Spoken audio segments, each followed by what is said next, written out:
What's up, dude? Simon back with another video. Yes, I'm wearing a hoodie. It's got to that point now. I think summer is well and truly over, possibly. And yes, it's download 2016. Hopefully this is not a sign of things to come. Okay, we don't want to push that on download coming at any point. I do not want to witness this ever again. Today we're going to be running through some news, some updates on stuff, some new releases, and some general cool stuff that I found, and just a chit chat about some things that I found out / discovered. So let's get on with that. Right, first of all, let's talk about Reading and Leeds. I saw some of the performances, which obviously are good. Like the lineup overall, I mugged it off in my last video, but it's not for me. But I did see the Killers performance, which obviously looked really cool, and some other videos that I saw. I heard that Sleep Token were fantastic, but that's a given. They are a fantastic live band.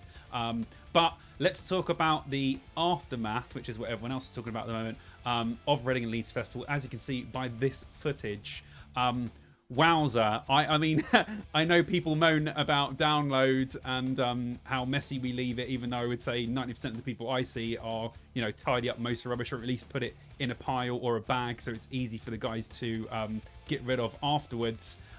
This is really, really bad. I mean, you know, I would expect this from festivals like that have young people going to them, right? I'm going to put my hands up right now.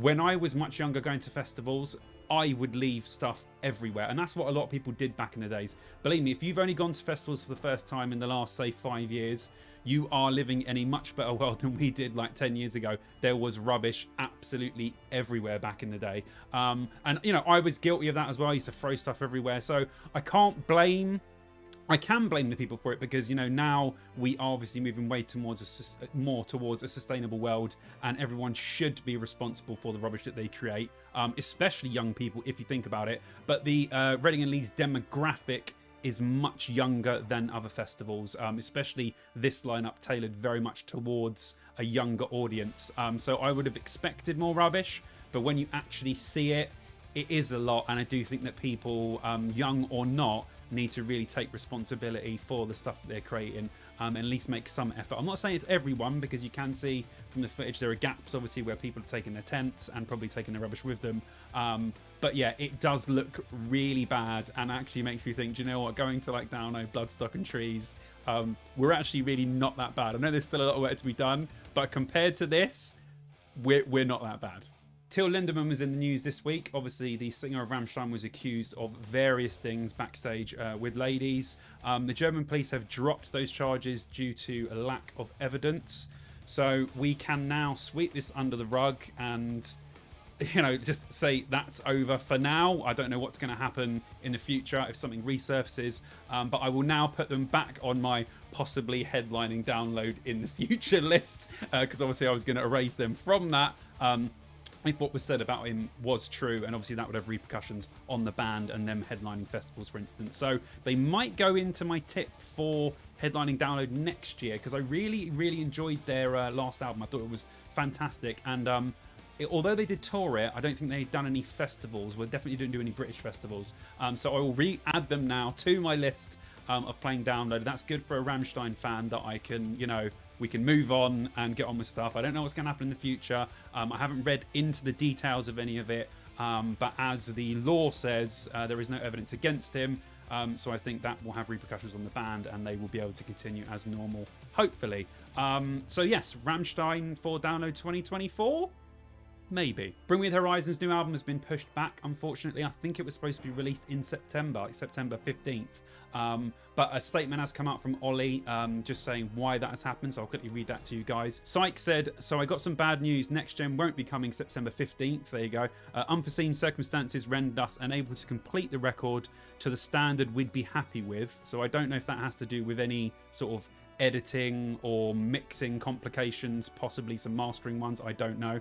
I was hoping, despite the setbacks, we could pull it off in time for you guys, but there's still so many little details. I want it to be perfect, and until it's nailed, I'm just not willing to give it to you guys. Now that is understandable. I can understand, you know, a band or an artist wanting to get that album perfect, and not released something that you're not really, you know, your heart's not set in, or you're not that proud of, or something you're always going to look back on and think, we could have done that better. I'm sure a lot of people do think that when albums are rushed out, but it's nice to know that they can take the time to finish it to the degree that they want it to be, before giving it to us, the fans. And I'm obviously super excited about it. I think they've been so consistent with the last 5 albums at least. I think they've all been absolutely fantastic. So I don't mind that being pushed back. I know a lot of people have been waiting a long time, looking forward to it, but I can wait a little bit longer for something that is polished to the way that they would want us to hear it. So yeah, they haven't given us an exact date of when that's going to be. I don't expect it to be that much longer. Hopefully it'll be before the end of the year, which would be fantastic. There's still a bit of time, obviously, after September, until we go into 2024. So yeah, fingers crossed. I'm really looking forward to it. So yeah, bring it on. Talking of releasing music, I'm actually releasing some music that's out today as you're watching this video on Spotify. It's called 9 Lives. It's by my electronic, I would say, alter ego, called Mercury Night. I make electronic stuff. I've made instrumental stuff in the past, but this stuff actually has my vocals on it. It'll be from the new EP called Entombed that should be out later this year. So yeah, if you like anything electronic or 80s, it's got a very 80s synthwave style kind of vibe to it, go and check it out. I'll put the link in the description. So yeah, head over to Spotify and check out my stuff, man. That would be fantastic. Some sad news, unfortunately. I'm sure some of you know, but not all of you know, I'm a massive wrestling fan. And Wyndham Rotunda, otherwise known as Bray Wyatt, sadly passed away, I think at the beginning of last week. It's really sad when you're a wrestling fan and someone dies, especially someone so young. 36 years old. That's even younger than me, believe it or not. That is crazy to lose someone. Although I didn't think his in-ring stuff was that good, I really loved his character work, his promos. I loved his Bray Wyatt sort of weird character. I love the Fiend stuff that he done. So yeah, really, really sad. I'm sure you other wrestling fans will agree. So RIP, and I'm going to go and watch some Bray Wyatt matches later and have a great time watching them as well. So very sad, but his memory will live on with wrestling fans pretty much forever. Right, let's talk new releases. There have been some great new releases, and some not so good releases that I'm quite disappointed with, but we'll get to that.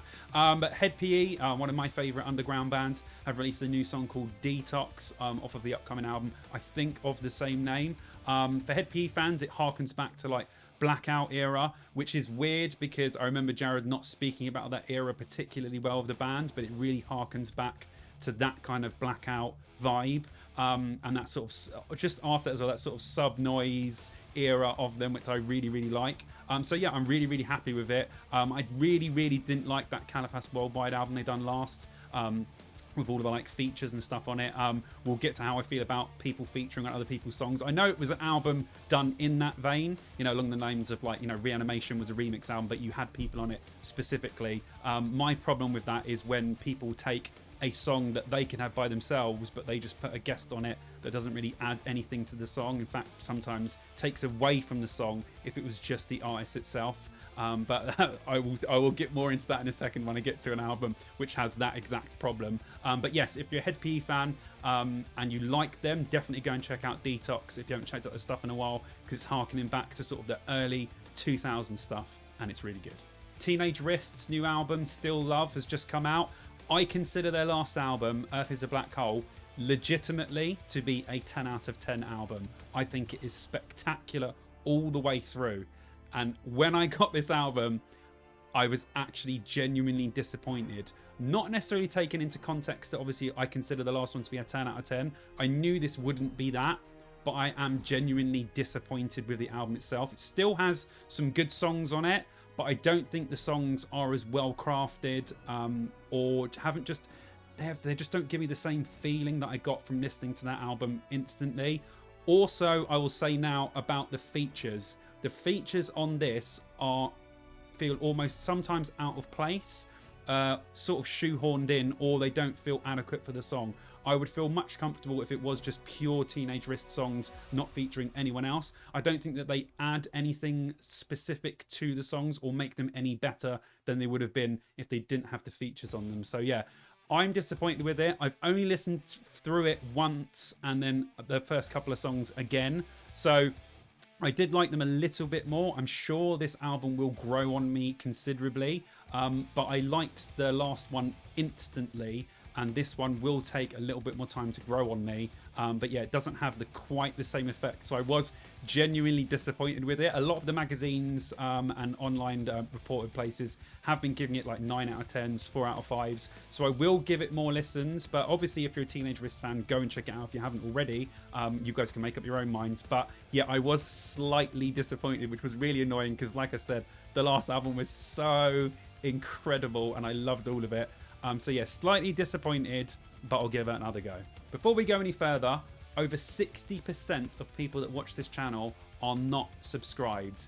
Please subscribe if you like any of the stuff, or even if you've watched one of my videos. It would really help me out. I'm trying to get to 2K before the end of the year. I'm going to do a giveaway, a crisp chat, and I will do a huge celebration of getting to that milestone. I'm already super proud and super thankful to everyone that has supported me, subscribed, commented, or any of that. But if you haven't, please subscribe. It would really, really help me out.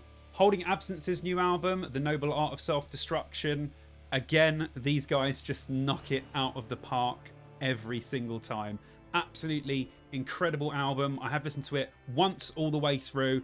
Unlike the Teenage Wrist album, I knew a couple of the songs already, but this album just hit me straight away. They are literally one of the best British bands out there, live and on record. They are absolutely phenomenal live. So much energy and passion, and that really comes across in both the music on record and live, which is really, really hard for bands to do. I think probably Sleep Token and Malevolence are the other bands at the moment that are British bands that it really transitions well from the record into live, but you can just really feel the passion of the band, both live and on record. So obviously, if you're a fan of Holding Absence, I'm sure you've already checked it out. If you haven't, or you're curious, this might be a really great place to start. So I highly recommend Holding Absence's new album.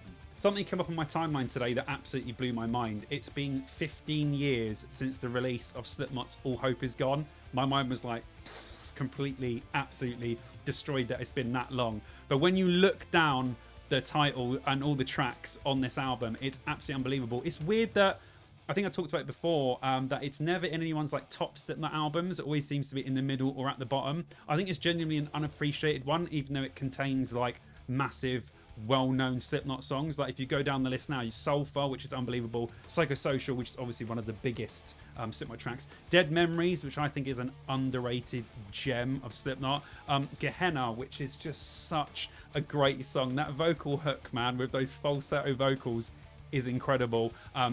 Wherein Lies Continue, and obviously Snuff, which is an incredible song. You know, it was pretty much a Stone Sour song on a Slipknot album, but it's still great. But yeah, it blows my mind. It's been 15 years since the album. Obviously, the best memories of the album are those songs being played at Download 2009, which I still consider to be probably the greatest performance that I've ever seen live. Maybe ever, but definitely at Download headline-wise. Just like still to this day I think about it. It's just, I watch the footage, I'm like, it's mind-blowing. But yeah, it's just a weird thing when you know, these things come up on your timeline and you think, wow, has it really been that long since these albums come out? And it just tells you time flies, man. So yeah, enjoy yourself. Let's not get philosophical, but yeah, it's been a crazy time, and yeah, I still love this album, and although it's not my favorite, it's definitely up there. I managed to get used tickets as well for the upcoming Bristol show, which I'm super psyched about. I'm sure you guys are fed up with me on the podcast and here talking about how much I love Toxic Positivity, the new Used album. I cannot wait to hear these songs live. I think there are still tickets available for all of the shows. So obviously, if you're a Used fan, you don't know this was going on, definitely get tickets. It's been ages since I've seen them live, but I am really super excited. Me and Vicky are going. We're going with Adam as well from the podcast. It's just going to be a great time. I really cannot wait to see this band. There's this really great video of these two baseball announcers. One of them explaining to the other one who Blink-182 are, and doing a fantastic impression of Tom DeLonge to get his point across. If you guys haven't seen it, go and check it out. It's really hilarious when you see someone try to explain to someone who Blink-182 are, and this guy does an amazing Tom DeLonge impression. I'll put the link in the description. Go and check it out. It is so much fun. Yeah, so there you go, guys. Just some bits that I discovered along the way, some new releases, and a few updates. Yeah, so again, thank you very much for watching the videos. Go check out my Music Mercury night if you are interested. Obviously, the EP will be coming later this year. The Dear Download podcast as well. We're back with our Bloodstock episode, which should be coming out on Sunday. So go and check that out if you want an in-depth review of Bloodstock and everything that happened that weekend. So yeah, thank you very much for watching, and I'll see you dudes in the next video.